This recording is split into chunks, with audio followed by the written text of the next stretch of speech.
Hello, and welcome to the Mothertown Podcast, a collaboration between Thayer Memorial Library and Sterling-Lancaster Community Television. My name is Rachel Rosengard, and I am the Assistant Director at Thayer Memorial Library. October is Disability Awareness Month in Lancaster.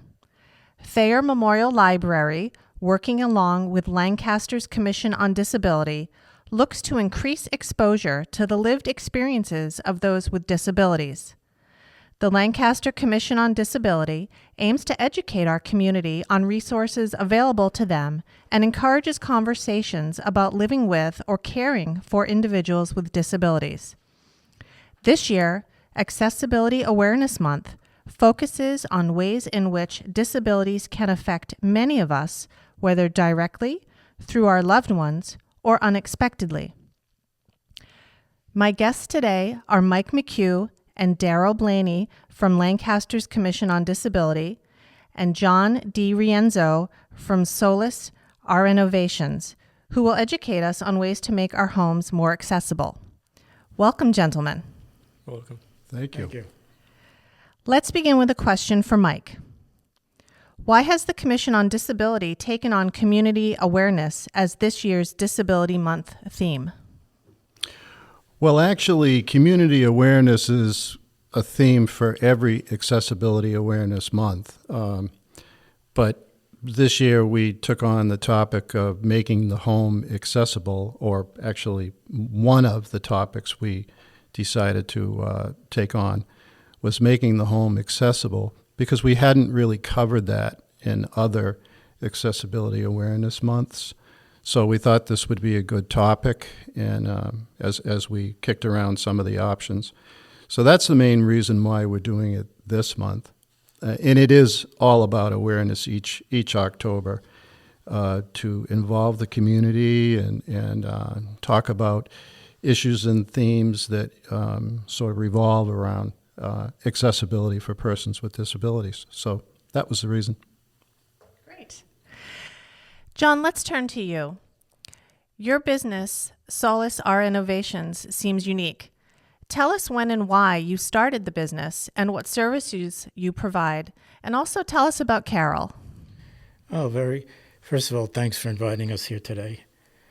Carol is a very unique figure in this business. She's a registered nurse, and she's always loved dealing with children and working with children. Unfortunately, 30 years ago, she had some back surgery, which required her not to be able to lift anything for a period of a year to 2 years. So I'm a civil engineer. I've been in construction for now over 50 years. And our business did commercial remodeling in medical facilities. So Carol being an RN, it was a perfect fit. She got along with the doctors and the nurses that we did design build for. And during that time, she became in charge of ADA for commercial buildings. Now, in commercial buildings, it's pretty much cookie cutter. So if we need an 8x6 or a 10x12, or we need this, we just tell you and you give us the space. When we started to move into the residential, what we found is, how do you tell someone in a double wide trailer that you need an 8x6 bathroom? So the ADA regulations didn't really transfer cleanly over to residential. So for a year, Carol basically went out and tried to find, what are the residential guidelines? Where are they? Where do they fit? And what she came back with, after looking at all the things, there really weren't any. And she came up with a philosophy that every person is unique, every home is unique, so the only way to possibly help that person is to first understand that person. So how do you come up with a company that can do that? What our company basically does is we have a nurse who understands what the client is either physically or mentally going through as far as challenges. And we have people who understand structures and buildings and what can be done and what can't be done. And our approach is basically a lot of time spent understanding who that person is, what their family is, what the dynamics are, what the traffic flow in the house is, before we even start to talk about anything that can be done. We look at what their goals are. What are they really thinking? Is it realistic or is it unrealistic? And as we talked prior, you want to not tell people that their goals are not realistic right off the bat. You want to basically let them tell you what they want. When you have all that information and you've talked basically to if there's family involved or there's a partner involved, then you start talking about the basics, such as it's not just for you that the work's going to be done. If you have a partner or a person that's going to come in and help you, you have to make sure that whatever you do, it's safe for them.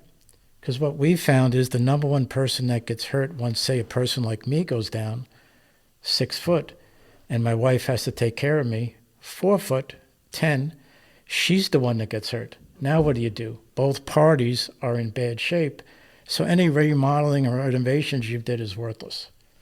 So what Carol's model is we go in, we understand all that stuff. And then what we do is we start to look at what can be done so that you don't mix in a house the common and private areas. That's very important because what you're looking at is resale value, right? Because you don't want to go in there and mix common, which is where my grandchildren live and my son and my daughter, and we have fun together, and private, where now you have something that's causing you a challenge. You want the privacy so you remain in respect. So is privacy primarily the bedroom and the bathroom? Exactly. Okay. So you don't want to have somebody that has to walk through the kitchen to get to their bathroom, right? So your kids and everything are out or somebody else is out. It's a dignity type of thing in our world that we think about because your health is going to improve if you feel like you still have your independence. And your dignity. Exactly. Yeah. And we talked a little bit about our families. We've had that. And I've spent hundreds of families I've sat with for hours and hours talking. And when we look at the whole picture and we start to look at the blueprint of the house and what can be done, and then we look at what's the resale value of the house, what have other people done, sometimes the decision basically is after we determine all the costs and everything else, it's really not a great idea. Because what you're going to do is you're going to put X amount of money into a house that's already in the upper, say, 10% of that neighborhood, and you may get 3 years out of it. You may get 2 years. Now, we've worked with people with MS at 20 years old or ALS or other very challenging items, and they've been in the houses for 30 years. As you age, what you have to do is you have to look at realistically what it is you are facing. Like I'm in my mid-60s. I know I'm not 30. So when I redid our house, I made sure that there was no thresholds anywhere. So I can walk from one spot to the next in my house, from a shower to this, without having to lift my feet, because I know my future might be shuffling or something else. Mm-hmm. And people don't understand that. People sell things that basically say, oh, it's this, and it's got a 6-inch threshold or a 4-inch threshold. Well, how are you going to move your wheelchair in there? How are you going to move around? So what we do is we try to educate people from both the medical, which is Carol works with the people who are working with those people, so she understands it, the family, and then what can you actually do in your house so that you don't get in a position where you spend $60,000 or $70,000 or $30,000, and then all of a sudden something else happens and now you're out. You'll never get that money back. And that money could have been used to get you through whichever facilities that these people probably know better than I, with a better life and not getting hurt. So our goal is to listen, and then learn, and then try to make the best decision for it.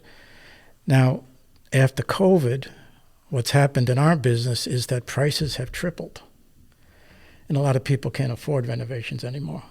A really easy example is that when we do a job, the first thing we do is we investigate and we come up with a price which is right down to the type of light switches you're using so that you know every dollar. Well, in 2018-19, the rough and finish costs for a plumber were about $3,500. That doesn't include any appliances or anything else. We buy all that for the clients so they save the money. That's just doing rough, coming in and doing the plumbing needed, and final, which is attaching everything and doing the permits. And these are all masters and all licensed. Well, the last job we just priced out for a lady who unfortunately had cancer, it was $11,000 for the plumber. Same work. Right. The electricians are the same, and it's not their fault. It's just that labor is so scarce and everything else. So the problem is that a lot of the clientele we worked with, you're going from a $25,000 to $30,000 investment to a $65,000 to an $80,000 investment, and we're just telling them it's not worth it in that house, right? 1,000 square feet, you're never going to get it back. And that's really what Carol's model is. It's do what's best for the person. Don't sell a product, don't sell a service. Find out what the person needs. Because what good is doing a remodel if I put a grab bar in a shower with a bench on the left side and the person had a stroke and their left side doesn't work? You have to basically make it for the person. What good is it putting a stair lift in if the stairs are you can't get them out upstairs? So all these things are questions that you have to ask instead of just saying emotionally, Dad falls down the stairs, we got to do something. Oh, he's it. $30,000, now it's fixed. Well, you can't do that. You have to step back and say, what is really the best thing for Dad? And does this product give Dad the chance to stay in his house by himself? So that's really what her model is. And for the last 30 years, that's what we've done. We've gone and visited people. We've talked to people. We've done a lot of renovations. And some have been really successful.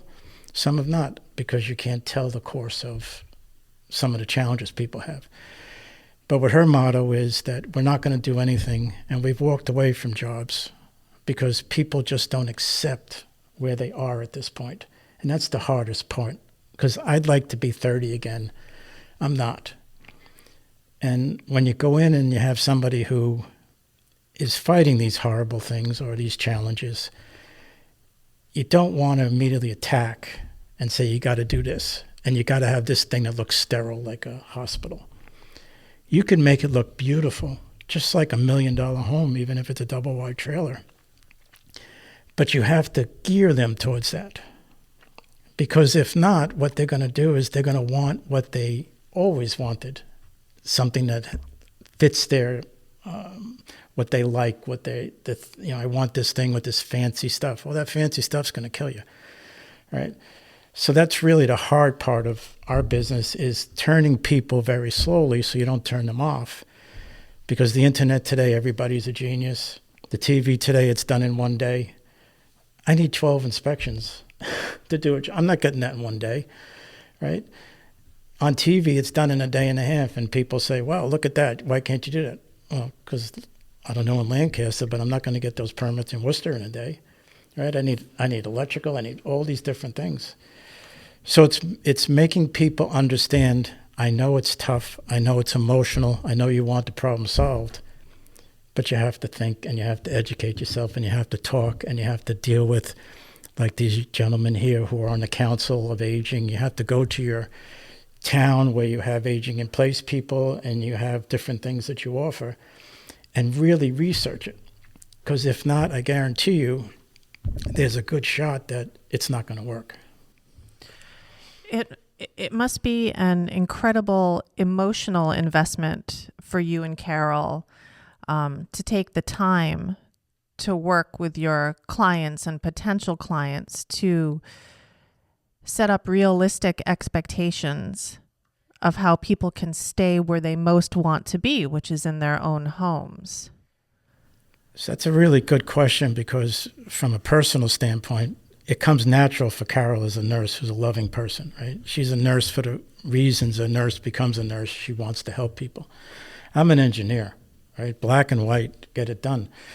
So my education was keep quiet, let her go, because I want to jump right into this table, boom, boom, boom, this, that, boom.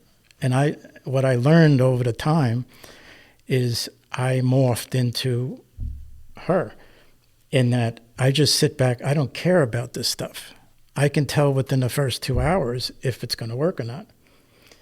And I can tell what type of person it is and everything. And it's not talking anything about the house. It's just talking about them and meeting their family and seeing things and just looking around and saying, wow, look at this I can tell there's a child that comes here once a week. There's diapers over there, there's that. So we can't kill the traffic pattern.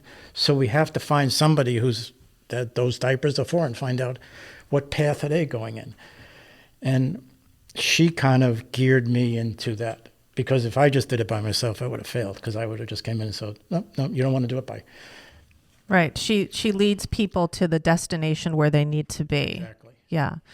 Do you find that there's pushback from family? All the time. Because today there's multiple people involved in the investments that are going to be made today in a lot of families.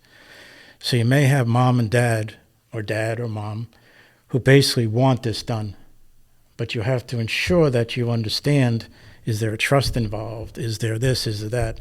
And you have to get the buy-in, because the last thing you want to do is move down a road that's going to take the person and put them in some kind of... So what Carol does is she has a lot of people she worked with who are adult attorneys, aging in place attorneys, and she makes sure she tells people, this is really the first thing you should do, right?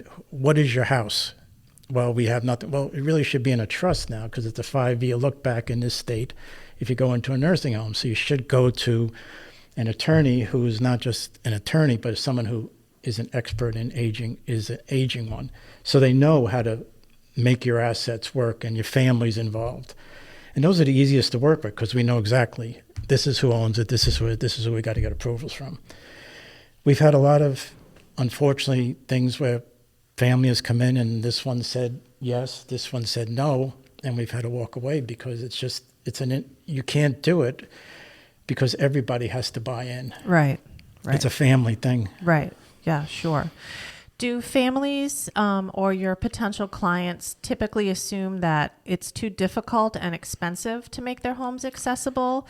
Or do you find that people assume that it will be reasonably affordable and not too difficult? Good question. The majority of people don't understand what a renovation takes. I'll give you a really easy example. Going to one house, this lady who we had for 25 years, we tried to convince her to do something, and she finally decided at the end she wanted to do it. But I said to her, to do this now, that bathroom's going to be out of commission for 3 to 4 weeks. You don't have the capability to go upstairs anymore. Where are you going to go? And then I called her daughter in, and we sat down, and we talked about it. And basically, we convinced her to move on to a facility, because you can't do it in a day like TV. You don't come in with sledgehammers and all this crap you see on TV, because then you're going to create dust. Massachusetts old houses lead, CC law. You have to test, you have to do this. So what you do is you disassemble things today. You very slowly disassemble to make minimum dust. You test for lead. If there's lead, you got to bring in a company who's certified to take it out. All these things. So what we explain to people is, first you need to do a conceptual design with a price.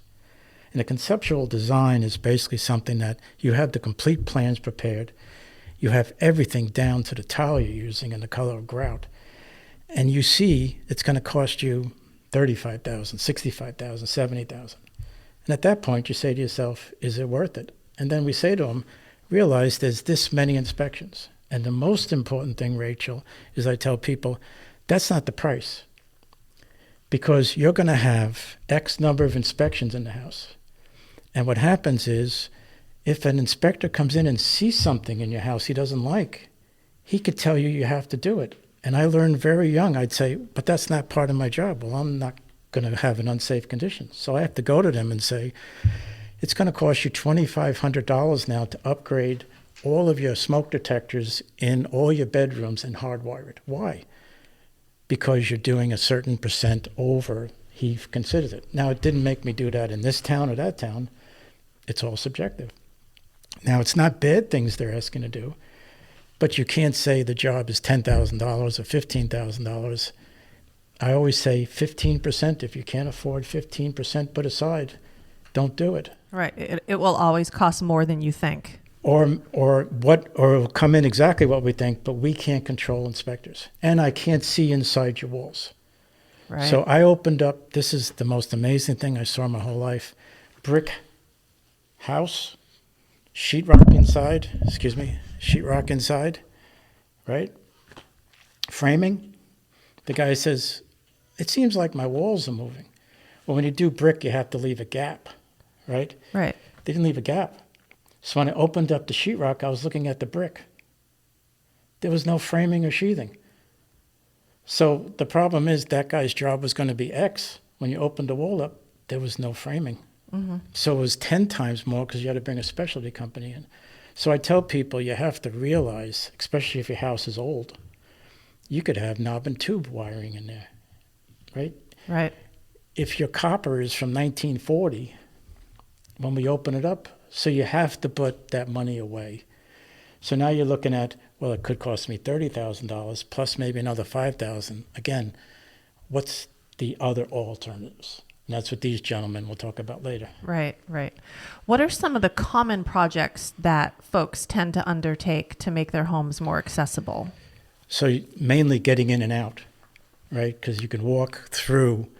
Basically, what I do, if I was going to someone's house, I'd say, show me how you get in and out. Get in and out of the house. In and out and around the house. That's the most important. In and out of every room. You can't eat, you can't go to the bathroom, you can't sleep, you can't live in the house, right? So once all of a sudden you've introduced your friend wheelchair or walker or friend to move you, now all of a sudden your house is completely different. The next thing is bathroom, right? Because people can't get up and right now toilets in the old days too low. Right. Right?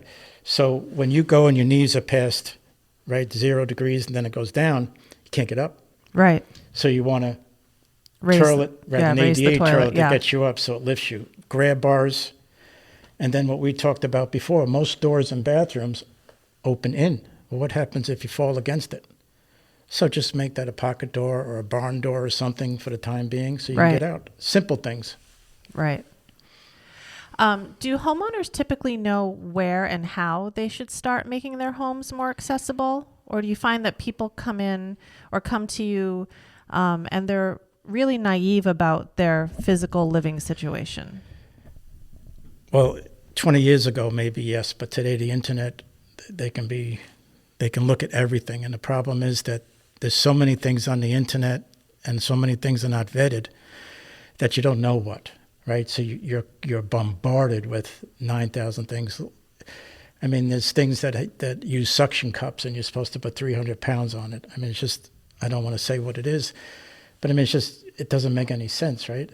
The grab bars that you put in should be in either lumber, or should be guaranteed with the fasteners that can handle 200-300 pounds. Mm-hmm. The biggest thing in homes that people don't realize is that when you put something in, when you go to reach it, your body has said, this is going to save me. So Right. you don't prepare for the fall. When Right. it pulls out of the wall or does it. One job we went and looked at, I opened up the wall. They just used 75-pound fasteners to put in grab bars in the shower. That are supposed to hold an This was adult for a human. 350-pound man. Right. Right, so it's the problem is there's too much information. And 50 years ago, we would say, well, this information is there, so it's right. Well, now you got to test everything. You got to say, and we tell people that I've dealt with, don't take what I'm doing. Talk to other people, see if it's right. A lot of information, but not a lot of education. Exactly. And the biggest problem I tell people is, you have a set of plans here you're showing me. It's not telling me anything. You can't bid apples to apples. If I give you it to bid, I give it him to bid, it comes in. How can I tell what the price is? You don't have the tile selected. You don't have this. You don't have that. You don't have that. It's just a number. I said, you don't even know what cabinet you're getting. You don't know what toilet you're getting. I can get you a $100 toilet or a $460 toilet. What's the difference? This one's going to work, right? So I'm saying if I'm a bidder, I'm going to bid the lowest stuff to get the job. Right. And then you're anticipating you're going to get this because you looked it up. But if you don't have it written in the conceptual guide or the specifications, the bidder doesn't know what to do. So I've seen bids 200,000, 100,000, and 300,000. And the person said, which one do I choose? I said, none of them. And they said, why? I said, because your spec sheet is 1 page long. It doesn't tell me what you're going to be using. So this guy can use X, and this guy's going to use Y, but this guy might not be using the right stuff, and he's the highest. You have to specify everything. And you have to tell the person, I want granite, I want formic, I want this, I want that. And then you take all the guesswork out of it. You get 3 people bidding, and you can say 50,000, 51,000, 53,000. I'll take the 50,000 because I know everything in that bid. But if it just says plumbing, what does that mean? Right. An overwhelming amount of information to think about while you're also thinking about your existence in an entirely different way. You're thinking about your body in a different way, your capabilities in a different way. How do you reassure people who get overwhelmed with the prospect of having to make changes to their homes? Family. Because the problem is some people are so overwhelmed with what they're dealing with and the medicines they're on. First, it would be unconscionable for us to deal with them alone because they're impaired. Even though they don't believe they're impaired, they are. I mean, when you see someone taking the pill box and they're doing all that stuff. Yeah. And you're starting to think about your own mortality and your own feelings and all that stuff. Yes. You need somebody else. I don't care if it's a brother Yes. or sister, and that's what we reach out for. Because somebody who is non-physically challenged or mentally challenged like the person is needs to be there and put their best interests at heart. Because I'm not their family.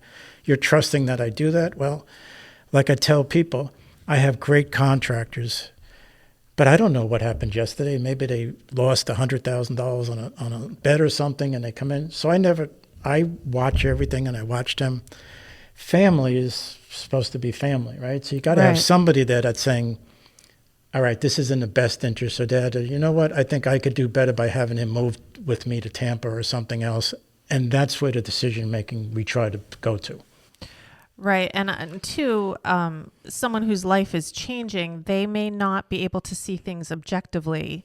And a third party can sort of keep conversation on track, keep expectations realistic. That's right. Yeah. And when you leave and you're sitting there at 9 o'clock at night watching TV and eating tuna fish or something, that's when the real conversation really happens between family. Where you say, Dad, Mom, let's, like we talked about with a car, right? How do you keep them from driving? Well, if you have grandchildren, it's really easy. You just gear down after the third conversation. You start talking about grandchildren. Then you say, really, when accidents happen, it's not the elderly people that get killed. It's usually some poor slob, and it could be a grandchild or something. So that's how you kind of gear around it, because it's hard to give up. It's hard to give up your independence. It's hard to say, I'm not going to work anymore. It's hard to look at the young man here that's helping videotape this and say, I'm not that anymore. And you have to understand that. But more importantly, what you have to do is you have to understand that they know this is the future. You're not getting better. That's just the bottom line. We're not getting younger. Right? Tomorrow, my fingers aren't going to go back to straight. Right? So you have to accept that 5 years down the road, 2 years down the road, 10 years down the road, this is my reality. Now, my reality doesn't match what I'm going to do, then you have a good remodel. But if your reality doesn't match where you're going to be, all you're doing is spending money to feel better. Right. Which doesn't do you any good. No. Yeah. I'd like to turn our attention to our friends from the Commission on Disability for a while. Mike, for people with disabilities but without the financial means to do major renovations to their home, there must be some simple and affordable ways to make their homes safer and accessible with lower cost and or lower effort. Can you tell us about some of those ways? Sure, Rachel, I can do that. Actually, though, before I even jump into that, I thought I would make a interesting point here by saying that according to the U.S. Census Bureau, they actually analyzed the number of homes that did not support aging in place across the country.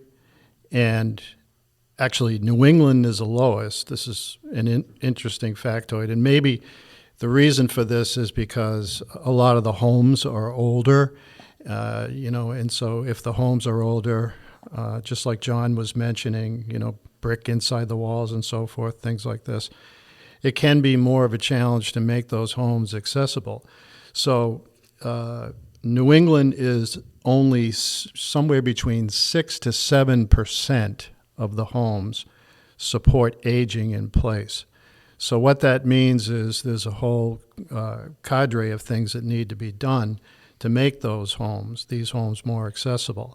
So back to your question, what about money? What if people just simply cannot afford it? And that is the hard reality for a lot of people. So for those people, there are a lot of suggestions that are not that expensive to deploy. And some of them here that I'm looking at that I can mention by the place in the house, or actually even before you get into the house. As John mentioned before, one of the things that a family can do is install a ramp to get into the house, thinking about what's in the house. So a ramp could be something very custom built and expensive, yes, especially if it's serpentine and it has to do a lot of different things, or if you want a high-end looking ramp or whatnot that's aesthetically pleasing, it could be something like that. But if it's not like that, you can get solutions that probably can cost somewhere in the order of a couple of $1,000s to be able to get a ramp, like a metal one set up at the front of your house. So it might not be aesthetically pleasing, but it would do the job. Now that we're outside the house, let's think of things like flower beds. Well, instead of having flower beds that are on the ground, raise the flower beds so you don't have to bend over, and make them more accessible. Make your walkways wider to be accessible for walkers and wheelchairs and whatnot. Now, that may be more expensive, but and I didn't mean to digress too far into that area, but that's just one example of what's outside the house. So when you're inside the house, thinking about the bathroom, you can simply place a shower chair in that bathroom, and that helps the person bathe more easily, and that's not an expensive thing. And then you can swap out a shower head, for example, for a handheld nozzle to enable a sitting person to rinse off more easily. And you can also install grab bars. And as John duly pointed out earlier, yes, pay attention to the gauge of fasteners and everything you put in there to support the individual who's going to be using it. That was a great point, John. I thought that was really good. In addition to that, applying slip-resistant strips to your tub, that's very simple and affordable. Opt out for lever-style faucet handles, like the round ones. A lever is obviously more easy to use and easier to grab. For the bedroom, if the stairs are hard to navigate, you can move a bedroom downstairs and turn that room downstairs that might have been an office into a bedroom, just as one example. Make sure the bed is easy to get in and out of. And it could mean purchasing a riser for the bed, or it could be just simply rearranging mattresses to accommodate that person accordingly, one way or the other. In the kitchen, I think an important way to do this is to make sure that the major appliances are in the right place. Sometimes it's arbitrarily decided by a builder, well, the refrigerator is going to be there, or the stove is going to be over here. But as John duly pointed out a little bit earlier, it all depends upon the individual. And if this individual now has a disability, people should think about maybe changing where these key appliances are. So even just moving them might help that to be a little easier. Adding pull-out drawers to existing cabinets is another thing. Maybe those drawers need to be lower because the person now is confined to a wheelchair. So this is another way to do that. Furniture. When thinking about furniture, first of all, decluttering is an important point. Declutter your home, keep it more open and accessible that way. How many chairs do you need? And if you have to sort of twist your body and rotate this way or that around all the objects in the room, that's not good. So clearing it to be more open is a much better way to do it. Opt out for chairs with armrests and good sturdy armrests so that a person can rise more easily from the chair and get into the chair better. Keep electric cords out of pathways. Make sure they're not there. And don't put them under rugs, as some people might do. And thinking about rugs, that's another area. Making sure that the rugs aren't shaggy, like shag carpets, so that you can trip over it. Make sure they're adhered to the floor so that they're either they be non-slip rugs or rugs that are a lot thinner and you can add, say, double face tape or something like that on the bottom of the carpets. They actually market tape specifically to put on the bottom of area rugs. Yeah, it's very good. Yeah. I even find this beneficial. Thank God at the moment in my life I don't have any major disability, but even I slip over rugs sometimes and say, yes, ooh. It's something we just added in our home. Right. Yeah. And it's a very simple thing to do, and it doesn't cost a lot of money. Lighting is another area. You can install easy access light switches at room entrances, right? So that they're at the right level. And especially going back to a person in a wheelchair, lowering those switches to the right location. Yeah, and if I could jump in, I'd like to add making sure you have good light bulbs in also. I've noticed in my father's home, the lighting is very dim, and it really should be much brighter so he can actually see what he's doing and where he's going. Absolutely. Thank you for that, Rachel. That actually was going to be my next point, is make sure you have more light. Yeah. Because this is a big problem, and especially in homes that have those dark, sort of narrow hallways where you can't find your way down it. There's a lot of situations that don't have a lot of natural light from the outside, and or they're not wide open. Find a way to get them lighted right. Yes, very, very important. Yeah, and there are lights that you can just stick onto the wall with some adhesive. Yes. Or even if you enter a room, automatically the lights go on or off. Mm-hmm. And this is another way to address lighting. Avoiding the trip hazards, like we just talked about, is important. For doors, avoid the round doorknobs and opt for levers, because levers are much more easy to use for a person with a disability, and they're also ADA compliant. But this is not a major thing to change a doorknob. Mm-hmm. As far as stairs go, installing a very sturdy railing and make sure that the lighting is adequate, again, it has to be important for that. And for entries, creating at least one no-step entry into the home. And of course, if that can't be done, installing a ramp. So I could go on into other areas too, but I think that summarizes a lot of them, a lot of the major things that you can do. And even if you did all these ones that I just ticked off there, your home would be a lot safer if you were a person that had disabilities. And if you added all of those things together, they might not even eclipse $1,000, really, when you think of it. Right. And even after a great renovation job is done by John and his team at Solace RNovations, you can still deploy all these things to ensure that these things are happening in your home. So it's sobering to think that only 6 to 7% of the homes in New England are fully supporting aging in place. But that means that, John, you have a great opportunity to just keep on attacking that market and letting people know about all the good work you do and what can be done for a home. Yeah.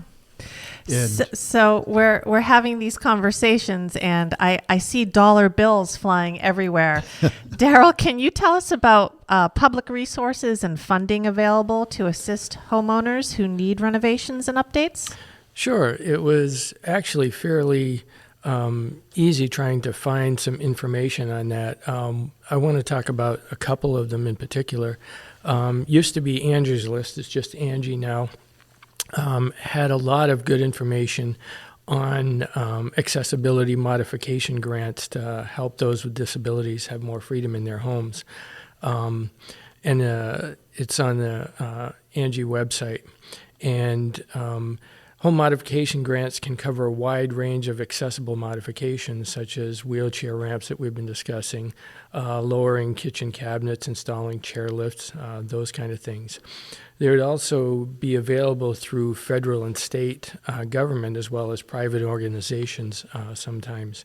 And again, the website Angie's List has a lot of information on those grants, and whether you qualify. There's obviously going to be qualifications, and the ones that I've seen, it's relatively simple process. A lot of it depends on income and your financial resources, but some of it also depends on whether you have a disability or somebody in your home has a disability, and some other criteria like that. So that's one of them. And again, they provide a lot of good information out there. They tell you how to apply for home modification grants for handicap remodeling. They go into federal grants a little bit, as well as state grants and private organization grants, because not only the federal and state offer that, but private organizations offer grants also. And then they also have some information there, what you can do if you can't get a grant. So it's a really good website and offers a lot of resources there. Another one specifically for Massachusetts is through mass.gov, and it's a website that's for home modification loan program. Excuse me. And again, if you or a household member has a disability or is over 60 years of age, the home modification loan program is there to help by providing no-interest loans to make your home more accessible. They can help you become more independent and be able to stay in your home. And again, they have program guidelines. The website will walk you through that kind of stuff and put you in contact with the resources that you need. And again, there's an eligibility process. But again, it was fairly simple to go through. And again, it's on the mass.gov website. So it's one specifically to Massachusetts.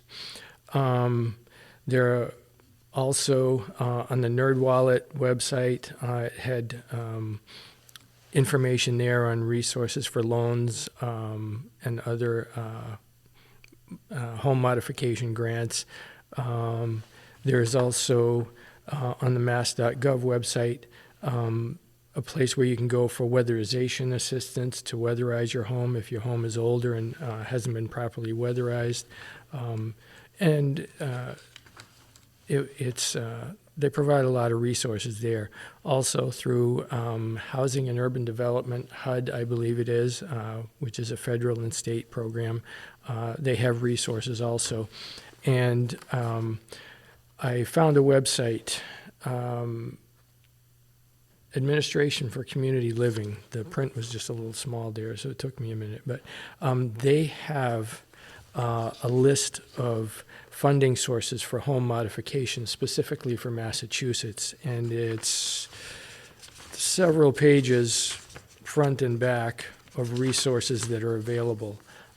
So it is out there. It takes a little bit of work.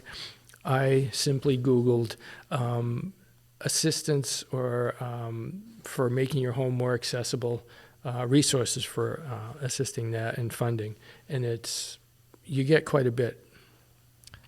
Thank you. And I want to say, if that all seems overwhelming, at the end of the podcast, I'm going to give out the phone number for the Commission on Disability. You can give them a phone call and they will help you out. And also, I know from my family's experience, the primary care physician can be helpful. And if it's applicable, the Veterans Association also can be very good in pointing people in the right direction. Yes. Yeah.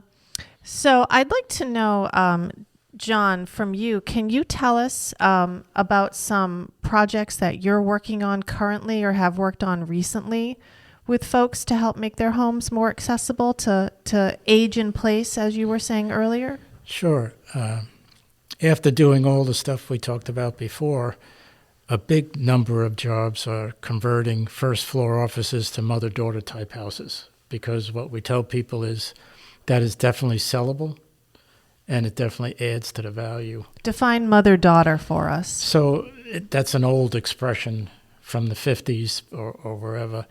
But what happens is if you have a 2-story colonial and off the, say, living room, you have a office that someone uses, and usually there's a half bath there. So when I see that, basically in my mind, I'm looking, saying, okay, we can convert that temporarily to a bathroom with a walk-in shower, make it look really nice, and the office temporarily to a room, do what's required in there as far as a hospital bed or wherever else to accommodate. But once that's done and a decision is made to move on to a different pasture, a different facility, then you can immediately, within a day, make it look like an office. And an office with a shower is not unrealistic in today's world. If I could just touch on one point back, what Mike said was very important. When people look at outside ramps, what I tell them is when you get done talking to the person, one of the most important questions to ask is what's the O&M for that, the operation and maintenance. Okay. Because you got snow, you got ice, you've got paint. So when you look at this and you look at you're either going to do pressure treated or aluminum or meshed aluminum or something, you need these people to explain, what's my responsibility going to be when you leave? Do I have to repaint it every 4 years? Is the ice going to go on it because you've got things so tight? Or in some of them, the aluminum has openings in it, so it goes out. So I tell people, don't just go get a ramp, because the cost of the O&M over the span of 5 years may be more than the cost of buying that upgraded one that you don't have to do that stuff to. And with the lighting, super points, because lighting looked at today, you look at travel and task. So in most houses, it's all task lighting. So when you get up at night, there's no light. Right. So what we look at is we always have light used on motion sensors so that when you get up, you have travel light. And then when I go do a task, work in the kitchen, go to the toilet, then the lights you can control. But that task, that travel lighting should be automatically on, like Mike said. Because if I go to bed, medications, I get up in the middle of the night, I might get a little disoriented. You want those lights to turn on. And the other thing is if you're on the second floor and you don't have anything but a gate up, because you get disoriented. So it's so easy, just go to Walmart, Amazon, get a gate, throw it up, because it stops you. Yeah, I'm actually very glad that you mentioned the gate, because we were speaking earlier about putting bumpers on the corners of tables or other sharp things in the home. And the reality is that a lot of things that are marketed for households with toddlers and young children really work for anyone. You're exactly right. At any age. And it's not about, or it shouldn't be about pride or ego. It's really about safety and keeping yourself or someone you love safe and comfortable. Right, quality of life. Yes. And if you walk around any house, you could probably pick out 20 things right now that could put you in the hospital. Right. Not at 30, not at 40. But again, when you get the physical or mental challenges, and you are on something, a medication, you never know at that 2 o'clock in the morning that you're going to make a left instead of a right. Sure. So you want to just have that stupid little thing there that says, okay, go right, live another day. Mm-hmm. So Carol does seminars and tells people, what did you used to do in your life before you retired? And people would say, oh, I was a school teacher, I was an accountant, I was this. And she went, okay. She said, all of a sudden now that you have this challenge, have you all of a sudden become stupid? And meaning that you're just taking someone's word for it. And she would say, no matter what, take the same zealous you did as a teacher or accountant or something else and research it, find it, make sure, get 95% sure before you jump. Because if not, then you're just sitting back and saying, oh, I can't think anymore, I just do it. And then you'll be taken advantage of. Right, right. John, do you do work in Lancaster or in the surrounding towns? We've done work in Clinton, around. Right now, like I said, our residential part, the costs are so high, I kind of tell people not to do it until they start coming down.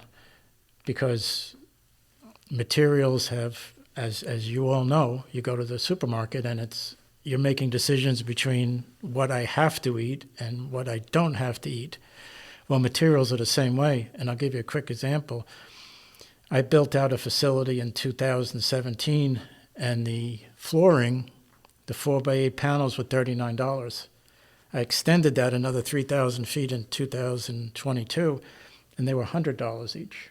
Mm-hmm. So that's 3 times the amount. Now put that into a household in a regular job. People are spending ridiculous amounts of money for things 5-6 years ago that basically you'd say, okay, $20,000, we can handle that. Now you're looking at 60 or 70. It's very tough today. So it's definitely worth thinking about what can I do on my own for a few $100s first, right? Before making a huge investment. And the more eyes you get going around, your daughter, your son, your best friend, somebody else that comes in, they see things that maybe you don't, because we're all from different aspects of the spectrum as far as work. So I walk in and I zone on things. Carol walks in and she just goes, that one thing I might have missed or you might have missed. And that's the one thing that puts you in the hospital. And that's what you want to try to stay out of. Because once you're in the hospital, who knows what happens, right? Right. And you don't want to go downhill. You want to be independent as long as you can. The point he made about 6 and 8%, if you think about how you built the house back then, you built small rooms, small hallways, because you wanted to maintain heat. Right. So what's the worst thing in the world? Small rooms, small hallways. So that's the hardest thing. And what happens is you got a lot of balloon framing here. So it's a whole different type of structure. You can't just take walls down. And then you have to figure out which walls are structural, which walls are not, which are bearing, which are non-bearing. All these things that people basically don't think about. Then you come in there, and all of a sudden the contractor says, well, it's going to cost you another $5,000 because of this. That's why you really have to do your homework before time, have all the stuff basically settled before time, so that you know what your cost is plus 15% just on the side. What I think I also hear you saying, John, is it's important for people to think about these things before they need to think about these things. You're 100% right. If you wait until the point, it's usually too late. Right. And what happens is that your parents, my parents, Depression era parents, I can live with that. I can live with that. Right. Well, you're crawling from the bed to the bathroom. It's not a big deal. You have to look at that, and I'm not saying all people like that, but a lot of people like that, and you have to say, Dad, you don't have to do that. This can happen and this can happen, but you have to understand the generation you work with. It's a completely different mindset. Yes. Right? So you take on that because they took on so much for us, and they installed that work ethic that keep going, keep going, keep going. And now they're by themselves in the house at 90 years old, and they're not eating, or they're not going to the bathroom, and they're just saying, oh, I'm not a baby, it doesn't have to be that way. And God forbid they're in the house that is 30-inch walls and this and that. And I mean, you fall and no one's going to find you. You know, John, it's interesting, you know, you mentioning this about how, I guess you would say stubborn, right, people are. And one classic example I can give you is that we did some canvassing in the town of Lancaster, and we picked some neighborhoods to go into, and basically, you know, we introduced ourselves, knocked on the door, introduced ourselves, and asked them questions like, does any person living here have a disability, or, you know, any issues, any troubles getting around? And so the answer, this didn't happen only once or twice, by the way. The answer was, oh no, you know, we have no problems at all, even though I'm looking at a person who's like maybe 86 years old or whatnot. But you should really ask about our neighbor. I think they have a problem over there. I think they're having a difficult time. And so then we went to the neighbor's door, knocked on the neighbor's door, and asked them, is there any person having any issues, any problems with disability in the house? And the answer that person gave was, no, I'm doing fine, but I think you ought to check on our neighbor here because I've seen some problems with them. So this is the way people are. I mean, I guess you can say that's admirable, right? Because we're all quite independent here and strong. We have strong backs and minds in America, and we're proud of ourselves. And this is a great trait to have, but sometimes it can get people in trouble, right?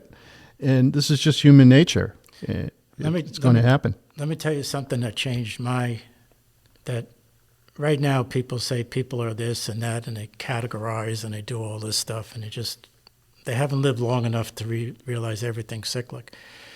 When people pass, a lot of times the families say, how can you help us? And we'll say, well, we can get all this stuff, and we know people that need it. There's tons of places around that'll take the beds and take things and do it. So Carol had me empty a place, and we took it to Worcester, where there's a place where if you have nothing else, they give you like a room. And it was a long day because there was a lot of people that were entitled. And so I went up to this room, and I was with another guy, and we took up the box spring and this, and the door opened, and the person was on the floor. He had no legs.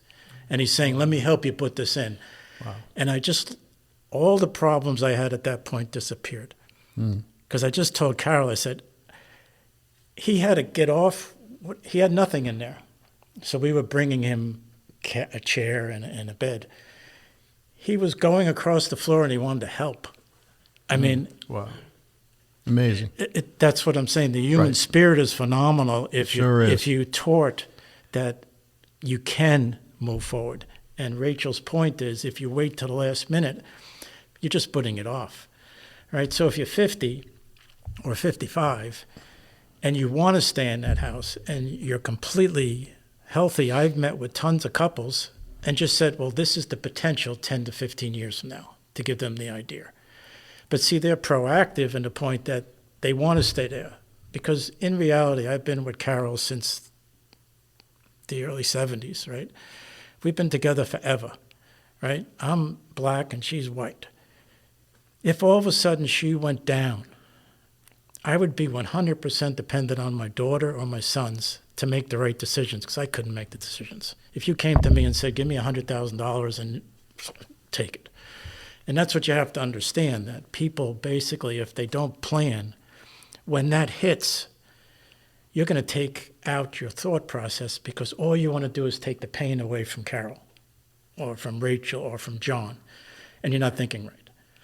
Because I don't want to lose it, right? That's all I've known for 47 years or however long it's been. And I understand that with people. And the thing is, if I wait until the end, then that's when I get taken. That's when the house gets taken apart, and then the contractor leaves or something, and all the scams you read about between. That's why. Because I know you're vulnerable. People exploit people. It's terrible. That's right. Yeah. And you're exploiting them at their most vulnerable point. Right. We all need to take care of each other, take care of ourselves, and be proactive. especially about our own living situations, so that we can stay where we are most comfortable and where we are happiest. This is such an important topic that I think touches the hearts of many, many people, and I'm grateful that we shared time today to draw attention to the subject. Thank you so much, John, Daryl, and Mike, for joining me here today. You're very welcome. Our pleasure. To learn more about creating solutions for home accessibility challenges, you can visit www.solacern.com. And to learn more about Lancaster's Commission on Disability, you can phone the Commission at 978-365-3326 and then choose extension 1087.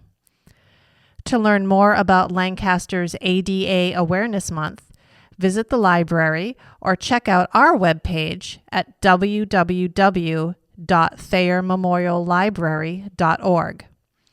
Once again, I'm Rachel Rosengard, the Assistant Director at Thayer Memorial Library. From all of us here at the Mothertown Podcast, thank you for listening.